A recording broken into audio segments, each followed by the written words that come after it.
За сайн байцгаана уу? Та бүхэндээ энэ өдрийн мэндийг хүргэж байна. Зорилгоор өдөртүүлсэн амьдрал номыг та бүхэндээ хүргэхэд бэлэн болсон байна. Энэ ном нь 40 өдрийн хичээлтэй.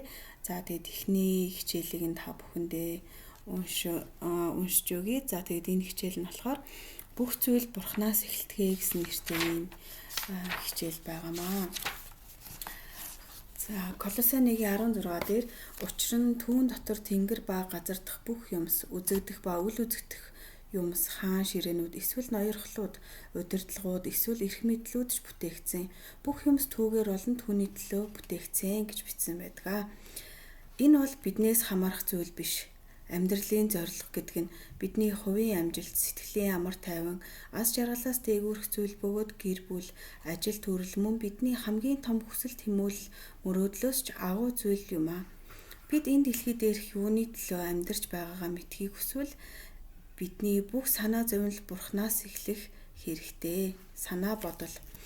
Учир нь бид Бурханы зорилгын дагуу түүний зорилгын төлөө бүтээгдсэн.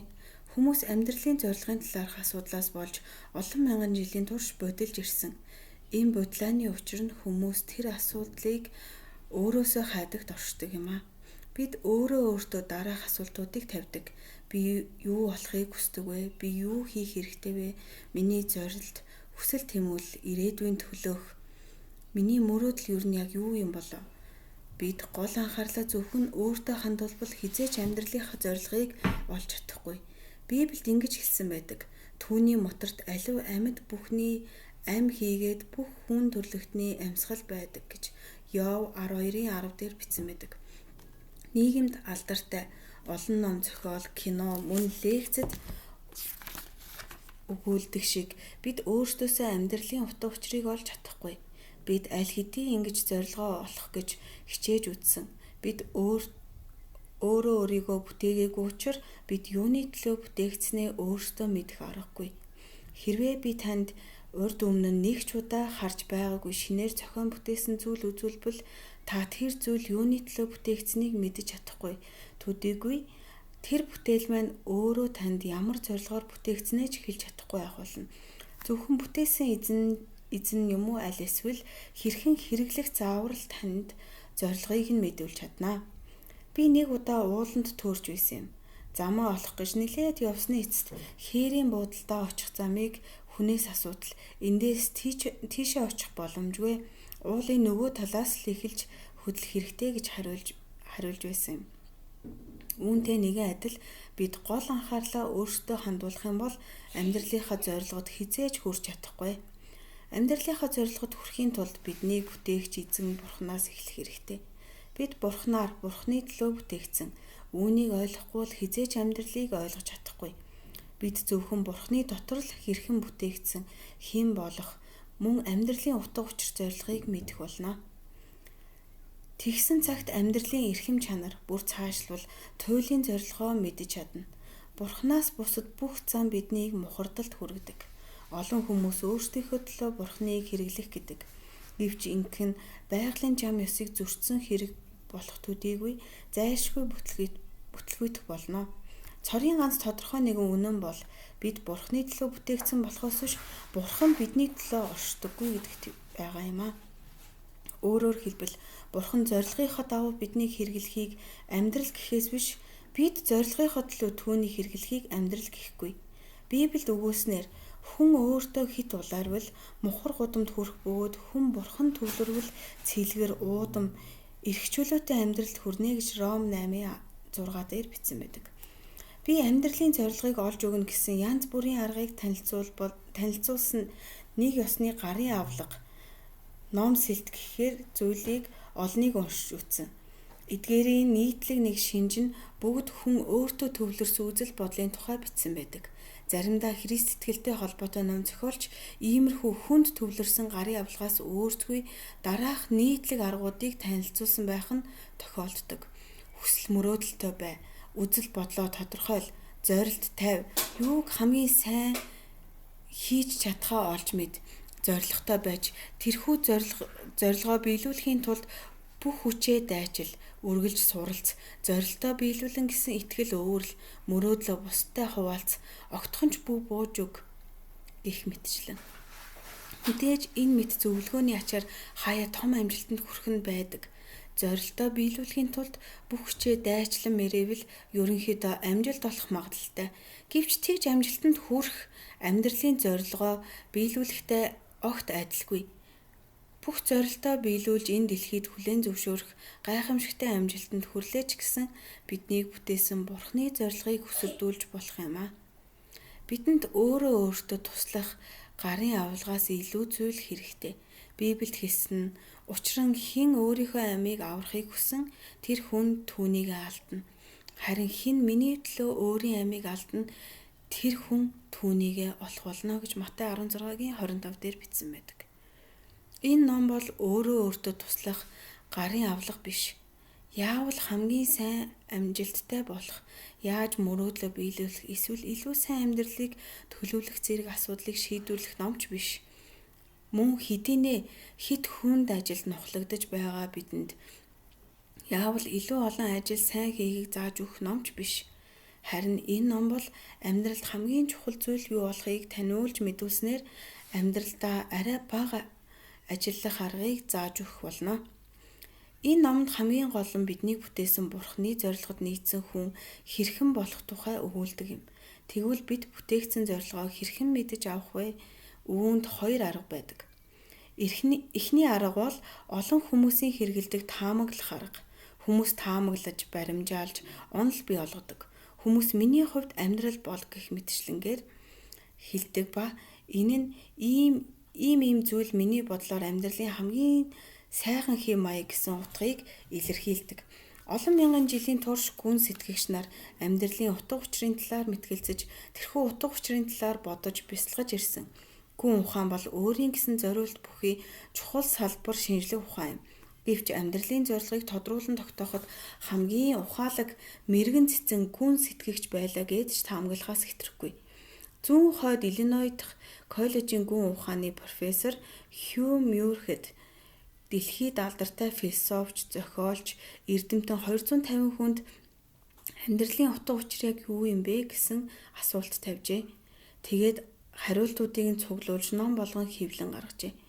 Хэд хэдэн хүн хамгийн сайн хариулт өгсөн гэж өөртөө итгэлтэй байсан ба зарим хүн тийм ч итгэлтэй биш боловч өөрийн бодлоор амьдралын зорилгыг тодорхойлсон гэсэн бол нэг хэсэг хүн амьдралын зорилгын талаар мэдэх зүйл огт байхгүй гэж нэг нөөгийг хариулжээ. Түүгээр зогсохгүй тэдгээр эрдэмтдээс зарим нь Мюрхэд багшид хандан хэрв энэ асуултын хариултыг олвол хэлж өгөөрэй гэж хүссэн хүнч байжээ.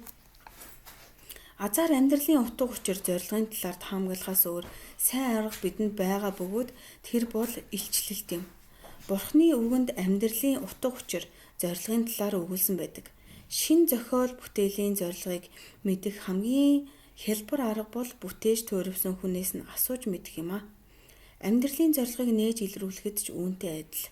Бурхнаас асуугаад үзээрэй. Бурхан биднийг мэдхийг хүссэнээ таамагласаар балар харанхуйд хоцрохыг хүсдэггүй. Бурхан Библиэд бидний амьдралын 5 зорилгыг тодорхой бичжүүлдээсэн байдаг. Энэ бол бидний жинхэнэ хэрэглэх ёстой гарын авлага юм а. Бид юуны төлөө амьдарч байгаа, амьдралд хэрхэн нөлөөлөх, юунаас зайлсхийх хэрэгтэй болон ирээдүйд юунд найдах хэрэгтэйг Бурхны үг зааж өгдөг. Түнчлэн түрүүнд дурдсан өөртөө туслах гарын авлагаас огтхон ч олж мэдэх боломжгүй зүйлсийг ч таниулж мэдүүлдэг. Библиэд ингэж хэлсэн байдаг. Харин нууц дотор байгаа Бурхны мэрэгэн ухааныг бид ярьдаг. Энэ нь бидний алдрын төлөө үеүдээс ч өмнө Бурхны урдаас тогтоосон нуугдмал нэгэн мэрэгэн ухаан юм а гэж 1-р Коринт 2:7 дээр бичсэн байдаг. Бурхан бол бидний амьдралын эхлэл төдийгүй бидний амьдралын гарал үүсэл юм. Амьдралынхаа зорилгыг олж мэдхийн тулд бид дэлхийн мэдлэг бус Бурхны үгийг чиг тавин сонсох хэрэгтэй. Библиэд ингэж бичсэн байдаг. Зөвхөн Христийн дотор л бид хэн болох, мөн юуны төлөө амьдарч байгаагаа мэдж чадна. Бид Христийг мэдхээс өмнө ямар нэгэн хүсэл мөрөөдөлтэй болохоос өмнө Бурхан аль хэдийн биднийг чухалчлан үзэж энэ ертөнцийн түмэн бодис, түмэн хүний дундаас өөрийн зорилгын нэг хэсэг болгон сүр жавхлант амьдралыг аль эрт төлөвлөн бэлджээ гэж Эфес 1:11 дээр бичсэн байдаг. Энэ ишлэлээс бид амьдралын зорилготой холбоотой 3 зүйлийг ажиглан харж болно. Бид Есүс Христтэй харилцах харилцаанаас өөрсдийн үнэн дүр төрх болон зорилгоо олж мэдж чадна. Хэрвээ тийм харилцаа байхгүй бол яаж тийм харилцаатай болох талаар дараа тайлбарлах болно. Хоёрдугаарт бид Бурхны талаар бодож амжаагүй байхад Бурхан бидний талаар бодож санаа тавьж иржээ. Бидэн рүү хандсан Бурхны зорилго нь бидний бодлоос түрүүнд өнөө хүртэл үргэлжилж ирсэн бөгөөд бидний тусламжгүйгээр биднийг бий болохоос ч өмнө төлөвлөгдсөн байжээ. Ажил мэргэжил, хань ижил, мөн сонирхол болон амьдралын олон хэсэгт бид өөрсдийн сонголтыг хийж болгоч харин ч зорилгоо өөртөө сонгож болохгүй. Учир нь Бурхан бидний зорилгыг хэдийнэ тогтоочихсон юм а.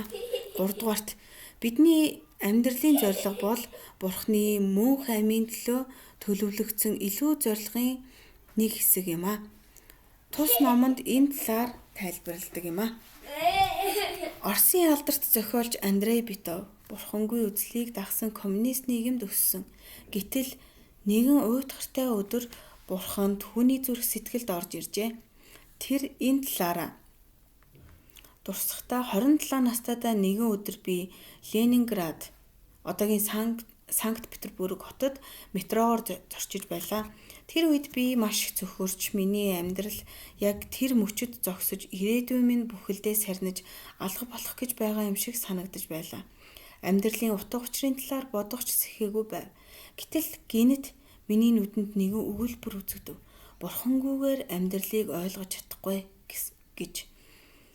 Би тэр өгүүлбэрийг дахин сэтгэлдээ бодонгоо тэр үгийг шат болгон цөхрөл дундаас Бурханы гэрэл рүү алхамаар төтлөн орсон. Бидний хиндэж бай хизээ нэгэн цагт амьдралын зорилгын талаар сэтгэл зовниж цөхрөх үе тохиолддог. Тэгвэл энэ цаг мөчид та өөртөө баяр хүргээрэй. Учир нь бид одоо Бурханы гэрэл рүү орох яг тэр зам дээр зогсож байна гэсэн байна. За тэгээд үүгээр эхний хичээл маань дуусч байна. За тэгээд одоо энэ амьдралын зорилгын талаарх уг хичээл дээр бодож тунгаах ёстой асуулт нь юу вэ гэхээр миний амьдралын минь зорилго надаас хамаарах зүйл биш юм аа гэдгийг сайн бодож тунгаах хэрэгтэй гэсэн байна. За цээжлэх ишлэл дээр Колосе 1:16 буюу бүх юмс түүгээр болно түүний төлөө бүтээгдсэн гэдэг ишлэл байна. За тэгээд өөрөөсөө асуугаад үзээрэй гэдэг асуултанд болохоор амьдрал бол өөрийн чинь гэж сурталчилдаг энэ дэлхий яавал бид амьдралдаа өөрсдийн төлөө биш Бурханы төлөө гэдгийг санаж түүний төлөө зориулах вэ гэдгийг та бүхэн бодоод үзээрэй. За үүгээр хичээл маань өндөрлөж байна. Анхаарал тавин сонссон та бүхэндээ маш их баярлалаа. Баяр таа.